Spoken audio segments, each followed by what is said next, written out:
The distant horizon shuddered violently as alarms screamed through every corridor. Danny Morris gripped his control panel in the engine room, watching in horror as the power readings dropped to critical levels. The mining vessel had been scanning an uncharted planet in the Kepler 4042 system when the main engine suddenly failed. There was no warning, no time to prepare. One moment they were flying smoothly through space, and the next moment they were falling toward the green and blue planet below. Captain Lisa Grant's voice came through the speakers, steady despite the chaos. She ordered everyone to secure themselves for emergency landing. Danny's fingers flew across the controls, trying to redirect what little power remained to the landing thrusters. He knew they had maybe one shot at this. If he failed, all 12 crew members would die when they hit the ground. The ship screamed through the planet's atmosphere, hull plates glowing red from the friction. Through the engine room's small window, Danny could see chunks of the outer hull tearing away. The vessel was breaking apart around them, but he kept working. He pushed every last bit of energy into the thrusters, fighting against gravity with everything the dying ship had left. The jungle canopy rushed up to meet them. Trees exploded as the distant horizon plowed through them, carving a massive scar through the alien forest. The impact threw Danny against his restraints hard enough to knock the wind from his lungs. Metal groaned and twisted. Sparks showered from broken systems. Then finally everything went still. Danny hung in his harness, breathing hard. His ribs hurt and his head was bleeding, but he was alive. Around him, the engine room was destroyed. Pipes leaked strange-colored fluids. Electrical fires flickered in the corners. He released his harness and dropped to the tilted floor, then made his way toward the exit. The main cabin was chaos. Crew members were pulling themselves free from their stations, checking each other for injuries. Captain Grant stood at the center, already taking charge. Her left arm hung at an odd angle, probably broken, but her voice was strong. She called out names, making sure everyone had survived. 12 voices answered. 12 people were still alive, at least for now. Jake Sullivan, the security officer, forced open the main hatch. Humid air rushed in, thick and heavy. It smelled like earth and growing things, but also something else, something wild and alien. The crew gathered near the opening, staring out at the world where they had crashed. The jungle was unlike anything they had seen before. Trees stretched impossibly high, their bark striped in purple and black. Vines hung everywhere, thick as a man's arm, covered in flowers that glowed faintly even in the daylight. The sounds were overwhelming. Clicks and chirps and calls echoed from every direction. Things moved in the undergrowth, quick shadows that disappeared when anyone looked directly at them. Lisa assigned tasks immediately. Danny and Ryan Foster would assess the ship's damage and see what could be salvaged. Kevin Palmer, their biologist, would scan the local environment and make sure the air was safe to breathe for extended periods. Beth Carson would try to get the communications system working. Everyone else would secure the crash site and start gathering supplies. They worked through the day, moving with purpose despite their fear. The ship was broken beyond any hope of flight. The main engine was completely destroyed, and the hull had cracked in 3 places. They had emergency supplies for maybe 2 weeks if they were careful. After that, they would have to rely on what they could find on this planet. Kevin returned from his first survey with mixed news. The air was breathable and safe. The local plant life seemed non-toxic, though he wouldn't recommend eating anything until he could test it properly. But he had found something troubling. Deep gouges in the trees, claw marks that were easily as long as his forearm.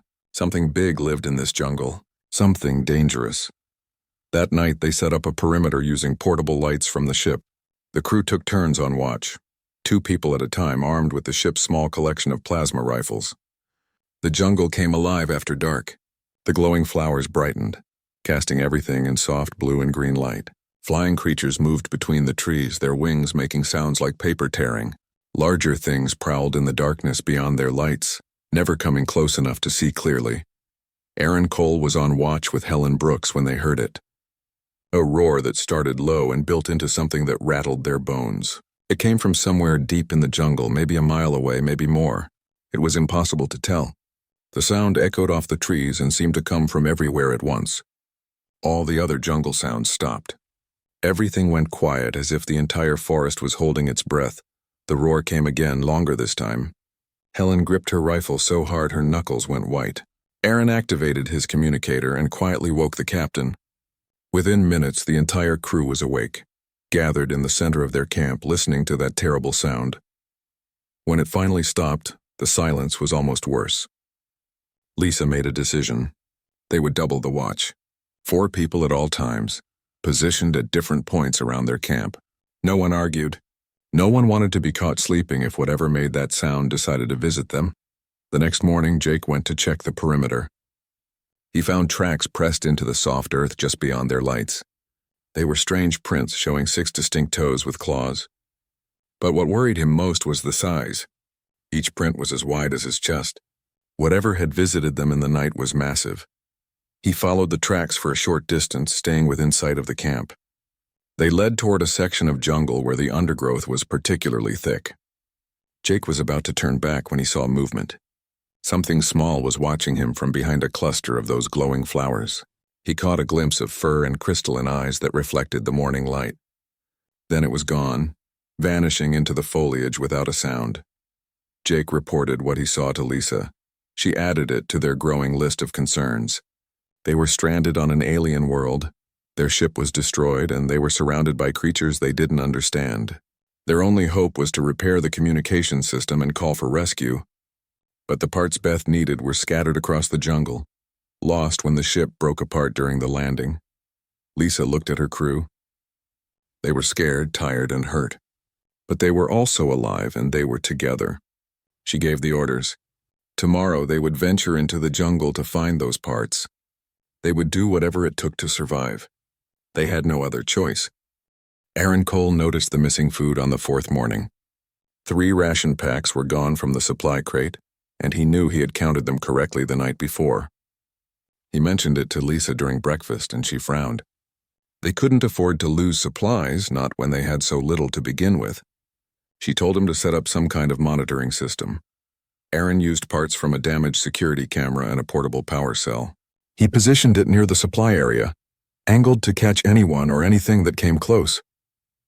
Then he waited. That afternoon, while most of the crew was working on various repairs, the camera's motion sensor activated. Aaron checked the feed and stopped breathing. 2 small creatures were investigating the supply crates. They were about the size of house cats, covered in soft fur that seemed to shift colors in the light. They had 6 legs, moving with an odd grace that was almost hypnotic. Their eyes were the strangest part, looking like crystals that caught and reflected light in rainbow patterns. One of them managed to pull open a crate with surprising dexterity, while the other kept watch. Aaron called Sophie Turner over quietly. She was their medical officer, but she had studied xenobiology before joining the crew. Together they watched as the cubs, because that's what they looked like, carefully took 1 ration pack and left. They didn't destroy anything or make a mess. They just took what they needed and disappeared into the jungle. Sophie made a decision that she knew might get her in trouble. The next morning, she took a ration pack and placed it near the edge of their camp. Then she sat down a good distance away and waited. It took almost 2 hours, but eventually the cubs returned. They approached cautiously, their crystalline eyes fixed on her. She stayed perfectly still, barely breathing. One of the cubs moved closer to the food. The other stayed back, watching Sophie with what she could only describe as intelligence. These weren't simple animals acting on instinct. There was thought behind those eyes, calculation and curiosity. The first cub reached the ration pack and looked back at its companion. They made soft chirping sounds to each other, clearly communicating. Sophie slowly extended her hand, palm up, showing she meant no harm. The braver cub tilted its head, studying her. Then it did something that surprised her. It approached her hand and gently touched it with its nose. Its fur was incredibly soft, and she could feel warmth radiating from its body. The cub made a pleased, trilling sound, and the other one finally came closer. Over the next few days, Sophie continued feeding the cubs. She told Lisa what she was doing, expecting to be ordered to stop. But the captain was more practical than that. If the cubs were friendly, they might provide information about the planet and its dangers. If they weren't threatening, there was no reason to drive them away. The cubs became regular visitors to the camp. They came in the morning and again in the evening, always together, always careful. Kevin Palmer spent hours observing them, taking notes on their behavior. He noticed they had a complex language of chirps, trills, and body movements. They were clearly juveniles, still learning and exploring their world. But there was no sign of adult supervision. Ryan Foster was working on building a better shelter when the cubs discovered him. He was hammering supports into place focused on his work when he felt something watching him. He turned to find both cubs sitting nearby, their heads moving in sync as they followed his hammer's movements. When he stopped to take a break, they approached. Ryan held out his hand like he had seen Sophie do. The cubs sniffed him, then one of them rubbed against his leg like a cat. Its fur was softer than anything Ryan had ever touched, and warm like it had been sitting in sunshine. The other cub sat down and just watched him with those incredible crystal eyes. The next day the cubs brought gifts. That's what Sophie called them, though Kevin insisted they might be showing off prey items or establishing trade behaviors. Either way, the cubs appeared carrying things in their mouths. One brought a smooth stone that glowed faintly blue. The other carried a flower unlike anything in Kevin's database, with petals that chimed softly when the wind moved them. Sophie accepted the gifts carefully, making soft sounds that she hoped conveyed thanks. The cubs seemed pleased, their fur rippling with colors that Kevin said indicated contentment. They stayed longer that day, playing with each other near the camp, occasionally checking to make sure the humans were still watching them. Helen Brooks couldn't resist. She found a small piece of metal debris from the ship and rolled it across the ground. Both cubs immediately pounced on it, batting it between themselves in a game that looked like soccer. When the metal piece rolled near Helen, one cub picked it up and brought it back to her, dropping it at her feet. She rolled it again, and the game continued. Danny Morris swore one of the cubs was learning to use tools. He was adjusting a solar panel when a cub sat down next to him, watching intently. When Danny put down his wrench to grab a different tool, the cub picked up the wrench in its mouth and held it out to him. Danny stared in shock. The cub made an encouraging chirp, clearly proud of itself. The crew fell in love with the cubs. In a desperate situation, stranded on an alien world with dwindling supplies, the cubs provided something precious. They were a reminder that life could be curious and playful even in harsh environments. They gave the crew hope and distraction from their fears. Beth Carson was working on the communications array when both cubs curled up near her feet. She found their presence comforting, their soft breathing and occasional chirps making her feel less alone. She talked to them while she worked, explaining what she was doing even though they couldn't understand. Or maybe they could. Their eyes tracked her hands, and they seemed to listen when she spoke. Jake Sullivan remained cautious. He liked the cubs well enough, but he couldn't forget those massive tracks he had found. These cubs had a parent somewhere, and that parent was huge. He tried to warn the others, but they were too enchanted by the small creatures to worry about bigger ones. Aaron documented everything with his camera. He captured the cubs playing with Ryan, sitting with Beth, bringing gifts to Sophie. He recorded their chirps and trills, building a database of what might be their language. Kevin analyzed the recordings, finding patterns that suggested grammar and syntax. These weren't just smart animals. They were people, just in a very different form. On the 10th day since the crash, the cubs stayed longer than usual. They played through the afternoon, chasing each other around the camp, occasionally involving crew members in their games. When evening came, they curled up near the fire the humans had built, their fur glowing softly in the darkness. Sophie sat next to them, gently petting their soft fur. One cub rolled over, exposing its belly in a gesture of complete trust. The other rested its head on her leg, making content purring sounds. Kevin watched and made notes, but even he smiled. Whatever these creatures were, they had accepted the humans as part of their world. No one noticed how the jungle had gone quiet.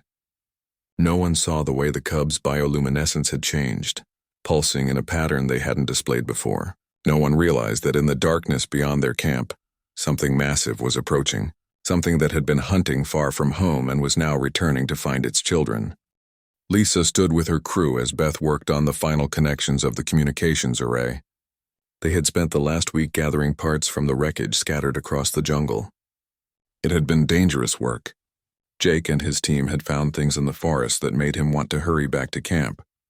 There were bones out there, massive skeletons of creatures that must have been incredible when they were alive. Something had killed them and left them scattered in a clearing like trophies. The jungle was more dangerous than they had first thought. Kevin had identified at least 3 different apex predators from traces and tracks. But the biggest tracks, the ones that made 6-toed prints the size of a man's chest, those were everywhere. Whatever made those tracks was the king of this jungle, and they still hadn't seen it. Beth wiped sweat from her forehead and made one last adjustment. The array hummed to life, its lights blinking green. She had done it. They could finally send a distress signal. The crew cheered, hugging each other in relief.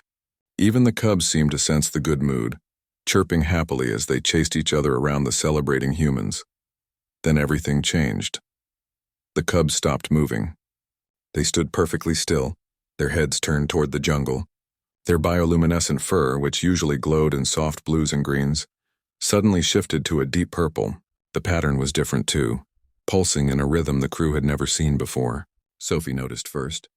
She had spent the most time with the cubs and knew their behaviors. This was new.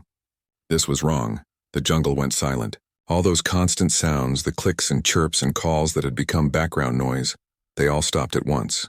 The crew felt it in their bones, that sudden quiet that meant a predator was near. The cubs backed toward Sophie, their fur now flashing between purple and red. They were afraid. Jake grabbed his plasma rifle and moved to the front of the group. The other armed crew members followed his lead, forming a defensive line. Lisa ordered everyone to stay calm, to stay together. Whatever was coming, they would face it as a unit. The creature stepped out of the jungle and time seemed to stop. It was massive, standing almost 4 meters tall on 6 powerful legs. Its body was covered in the same soft fur as the cubs, but where theirs was light and playful, this fur was dark and marked with scars. The crystalline eyes were the same but larger, burning with an intelligence that was immediately obvious. This was no animal. This was a thinking being. And right now it was thinking about violence. The creature's bioluminescent fur pulsed in deep, angry reds. The patterns moved across its body like fire, beautiful and terrifying. Its mouth opened, revealing rows of teeth designed for tearing meat. The roar that came out shook the ground beneath their feet. It was the same sound they had heard that first night, but so much louder up close. The crew felt it in their chests, a physical force that made their hearts skip. Lisa recognized the situation immediately. This was the cub's parent. It had been away, probably hunting, and now it had returned to find strangers with its children. The massive creature took a step forward, its eyes fixed on the humans. Every muscle in its body was tense, ready to attack. It thought they had heard its young. It thought they were a threat.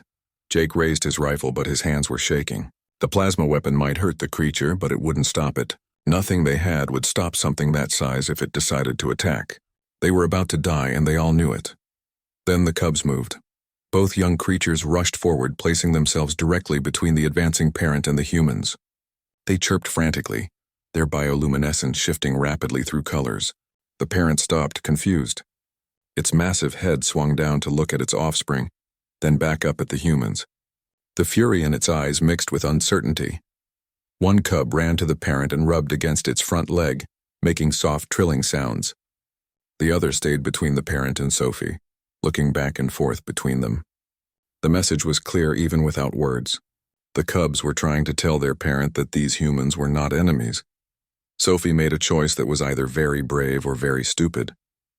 She slowly stepped forward, moving past Jake's defensive line. Lisa hissed at her to stop, but Sophie ignored her captain. She walked with slow, deliberate steps toward the cubs. The parent creature watched her approach, its body coiled like a spring ready to release. Sophie knelt down when she reached the cubs. One of them immediately pressed against her, making those content purring sounds that the crew had learned to recognize. She placed her hand on its head, gently stroking its fur, all while keeping her eyes on the parent. The massive creature tilted its head, studying this strange behavior. Ryan Foster understood what Sophie was trying to do. He sat down right where he was, making himself small and non-threatening. The other cub, seeing this, bounded over to him and climbed into his lap, like it had done dozens of times before. Ryan scratched behind its ears, and the cub trilled happily, its bioluminescence glowing soft blue. The parent creature made a sound, low and questioning. It was clearly confused. These strange beings hadn't hurt its children. In fact, the cub seemed to like them. The angry red in its fur began to fade, replaced by cautious yellows. It lowered itself to the ground, still watching, still ready to attack if needed, but no longer immediately threatening. Kevin Palmer had been recording everything on his portable scanner. He watched the data stream across his screen and felt his breath catch. The sounds the parent was making weren't just emotional expressions. They were complex, layered, carrying information, and the cubs were responding in kind. This was language. Real sophisticated language. They were witnessing a conversation between parent and children. Helen Brooke stood frozen, watching as one of the cubs brought the parent one of the gifts it had collected. The glowing blue stone that it had given to Sophie days ago. The cub placed it in front of the parent, chirping excitedly. The parent sniffed the stone, then looked at Sophie. Its crystalline eyes met hers, and she felt like she was being truly seen for the first time in her life. Danny Morris slowly reached into his pocket and pulled out a ration pack. His hands trembled as he opened it and took out a piece of the nutrition bar inside. He tossed it gently toward the parent creature, not close enough to seem threatening, just close enough to be an offering. The cubs chirped encouragingly. The parent creature looked at the food for a long moment. Then, with surprising delicacy for something so large, it leaned forward and picked up the piece with the tip of its tongue. It chewed thoughtfully, its bioluminescence rippling with colors. After it swallowed, it made a soft rumbling sound that seemed almost approving. Aaron Cole was still recording, his camera capturing every moment of this impossible situation. The crew had gone from facing certain death to sitting in an uneasy peace with an apex predator and its young. The parent creature hadn't attacked. It hadn't hurt anyone. It was watching and learning, just like the cubs had done when they first appeared. Beth Carson finished sending the distress signal, trying to keep her hands steady on the controls. The nearest ship would take weeks to reach them. Weeks of living on this planet, sharing space with these incredible creatures. If they could maintain this fragile peace, they might actually survive. As darkness fell over the camp, the parent creature remained. It didn't come closer, but it didn't leave either. The cubs moved between their parent and the humans, clearly comfortable with both. The crew set up their evening watch, but the usual fear was mixed with something else now.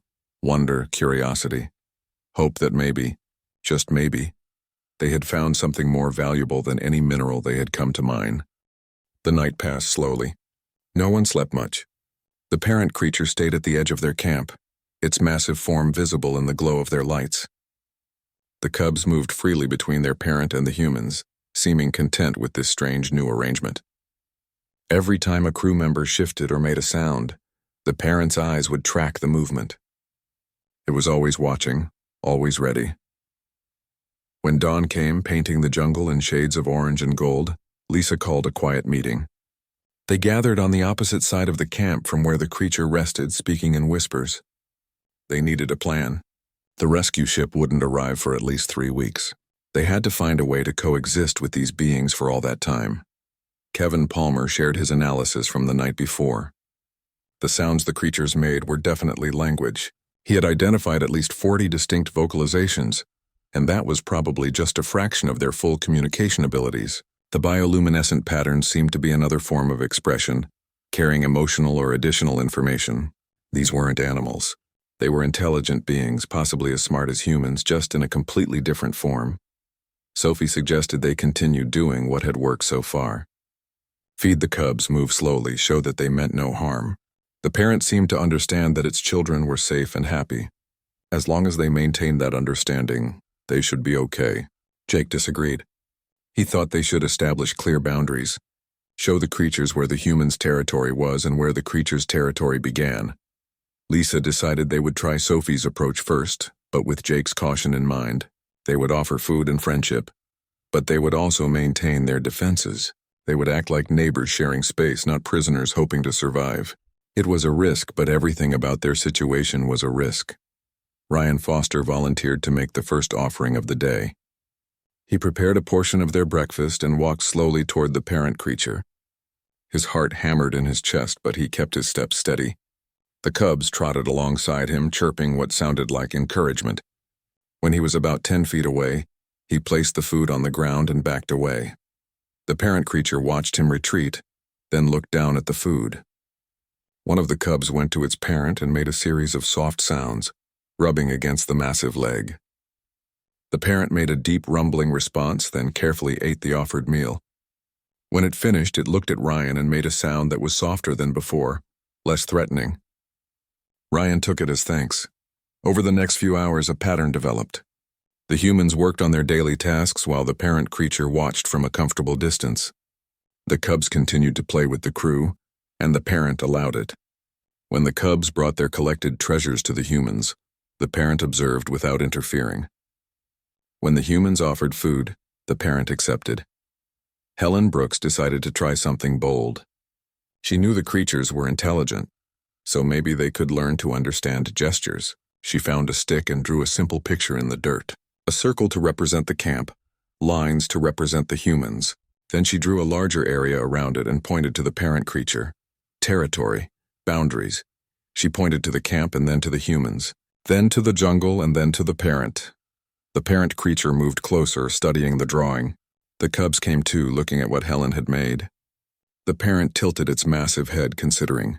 Then it did something that made the entire crew gasp. It reached out one large paw and carefully drew its own mark in the dirt. Not a random scratch, but a deliberate symbol, a shape that looked like a tree with something beneath it. Kevin rushed over with his scanner, recording everything.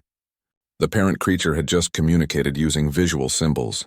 It understood the concept of shared meaning through pictures. This was incredible. This changed everything they thought they knew about non-human intelligence. Beth Carson approached slowly, carrying her portable screen. She pulled up images from their survey data, pictures of the planet taken from orbit. She showed them to the parent creature, pointing to their crashed ship's location. The parent leaned in, studying the images. Its bioluminescence shifted through thoughtful patterns. Then it made a sound and gestured with its head toward a direction in the jungle. Lisa understood.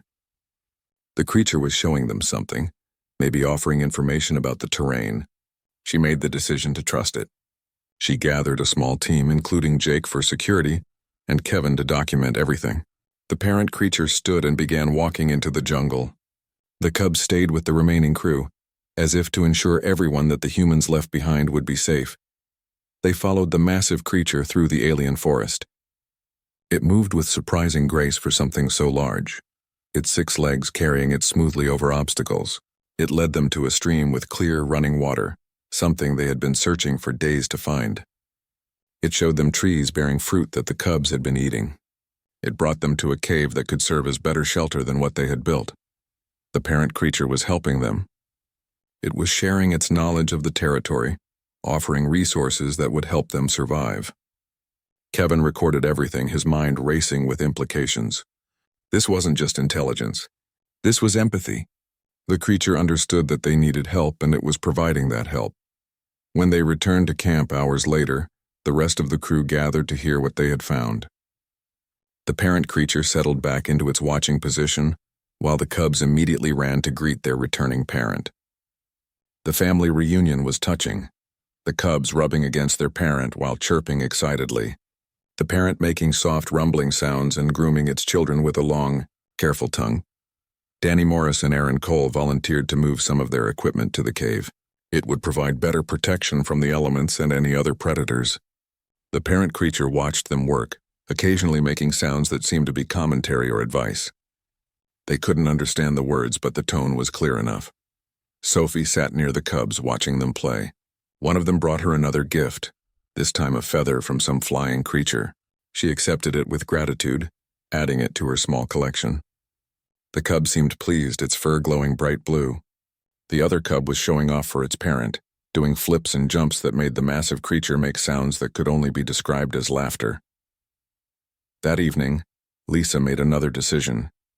They would share their evening meal with the creatures, all of them together.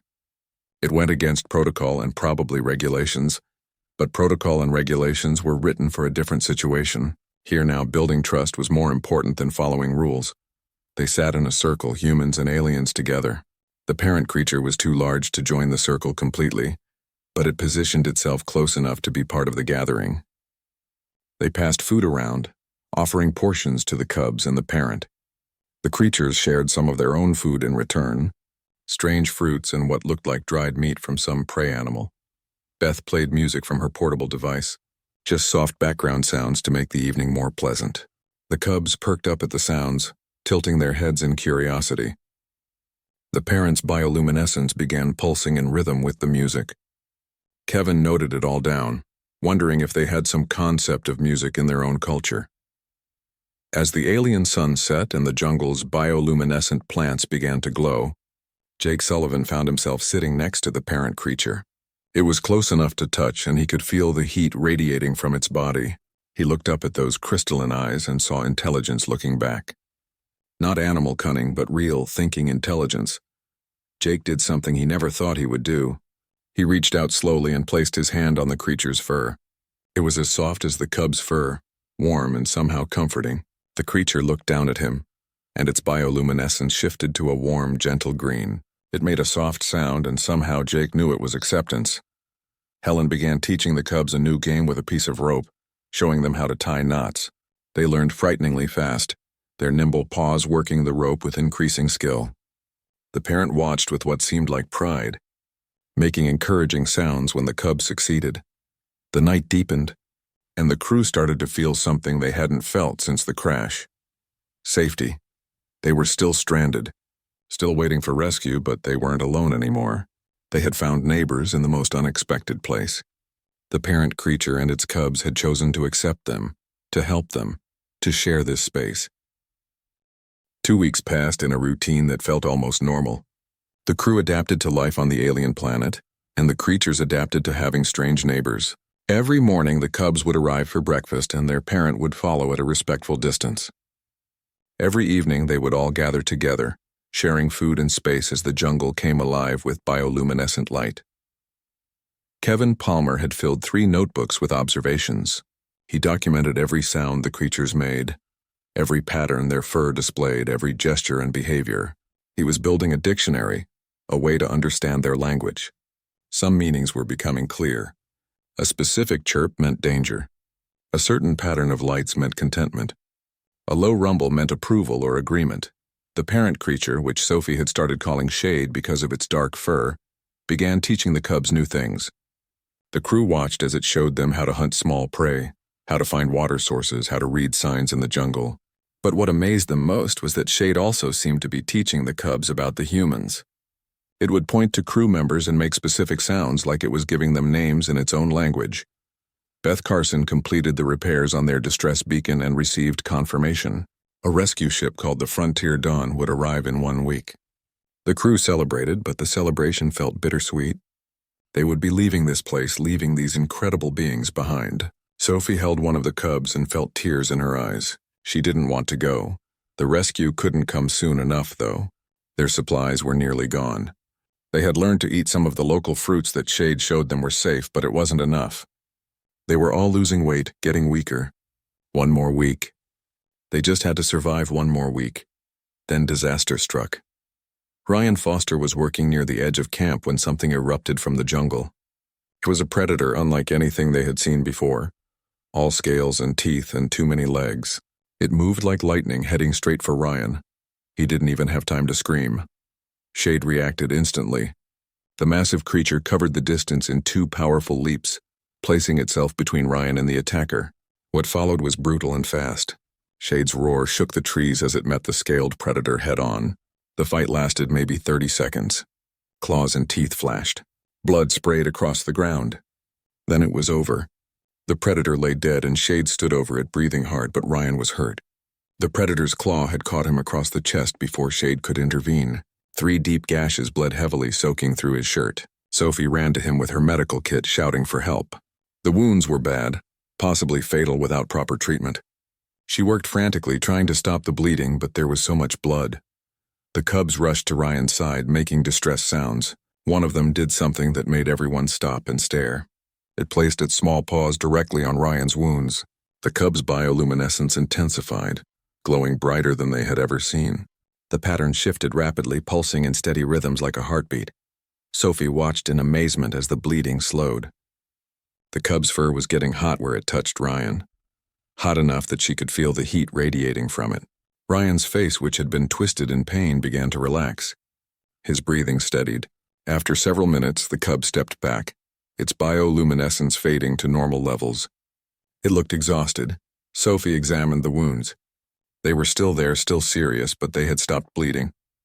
The edges looked different somehow, like they were already beginning to heal. She dressed the wounds properly, but she knew what she had just witnessed. The cub had somehow accelerated Ryan's healing.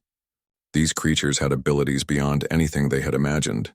Shade made a deep sound, looking at the dead predator, then at Ryan, then at its cub. The massive creature seemed concerned, checking on its offspring who had used so much energy to help the human. The cub chirped weakly, rubbing against its parent for comfort. Shade gently groomed its child, making soft, reassuring sounds. Lisa Grant made a report to the approaching Frontier Dawn, describing the attack and the rescue. She included Kevin's observations about the creature's intelligence and their healing abilities. The rescue ship's captain, George Webb, listened with growing interest. He asked for all the video footage and documentation they had gathered.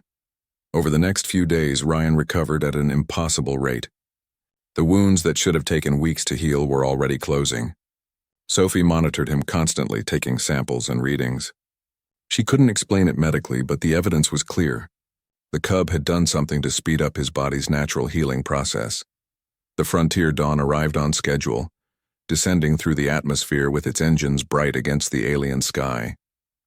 The crew gathered their belongings, preparing to leave. Shade and the cubs watched from their usual spot, seeming to understand that something was changing. Captain George Webb came down with the shuttle, wanting to see these creatures for himself. He was an older man with gray hair and careful eyes. He watched as the cubs played with Ryan, who was now almost fully recovered. He observed Shade watching over everything with protective alertness. He reviewed all the footage and documentation Kevin had compiled. George made a decision that would change everything. He activated his communicator and made a report to Earth Command. This planet was to be declared protected territory. No mining, no colonization, no interference. The creatures living here were intelligent beings with their own society and culture. They deserved to be left in peace. The crew of the distant horizon would be recorded as making first contact with a new intelligent species. The planet would be monitored from orbit, but no one would be allowed to land without strict authorization. It was the right decision, the only decision, but it meant saying goodbye. Sophie knelt down and hugged both cubs one last time. They chirped softly, rubbing against her. She had spent weeks with them, learning their moods, playing their games, earning their trust. Now she had to leave them behind. Tears ran down her face as she whispered goodbye in a language they couldn't understand, but perhaps felt in the way all intelligent beings understood loss. Ryan approached Shade, the massive creature that had saved his life. He placed his hand on its fur, feeling that familiar warmth. He had a scar on his chest now, 3 lines that would mark him for life, but he would wear them proudly, as a reminder of the day an alien creature chose to protect him. Shade made a soft rumbling sound and gently touched Ryan's head with its nose. Helen gave the cubs the rope they had learned to tie knots with. It was a small gift, but they seemed to understand its meaning. They took it carefully, adding it to their collection of treasures. Danny gave them a small light that would glow for years on its battery. The cubs chirped happily, watching the light pulse in their paws. The entire crew said their goodbyes, each finding their own way to thank the creatures who had let them live. Jake, who had been so cautious at first, found himself unable to speak. He just placed his hand on Shade's fur and nodded. Shade nodded back, a gesture it had learned from watching the humans. As the shuttle lifted off, carrying the crew away from the planet, they looked out the windows at the jungle below. They could see Shade and the cubs standing in the clearing where their camp had been. Looking up at the sky, the massive creature's bioluminescence pulsed in patterns they had learned meant farewell and safe journey. Lisa Grant wrote her final log entry as they approached. The Frontier Dawn, she wrote about the crash and the struggle to survive. She wrote about the moment when Shade appeared, ready to kill them for threatening its young. And she wrote about what happened instead, how fear became curiosity, how curiosity became understanding, and how understanding became something like friendship. She wrote about the cubs playing with her crew, teaching them that intelligence could take many forms. She wrote about Shade sharing its knowledge of the planet, helping them find water and shelter and safety. She wrote about the moment the cub healed Ryan, showing them abilities that seemed impossible but were simply different. Most importantly, she wrote about the choice. Shade could have killed them all. It was powerful enough, deadly enough, but it chose mercy. It chose to understand first and judge second. It chose to let its children be friends with strange beings from the stars. And in making that choice, it taught the humans something valuable.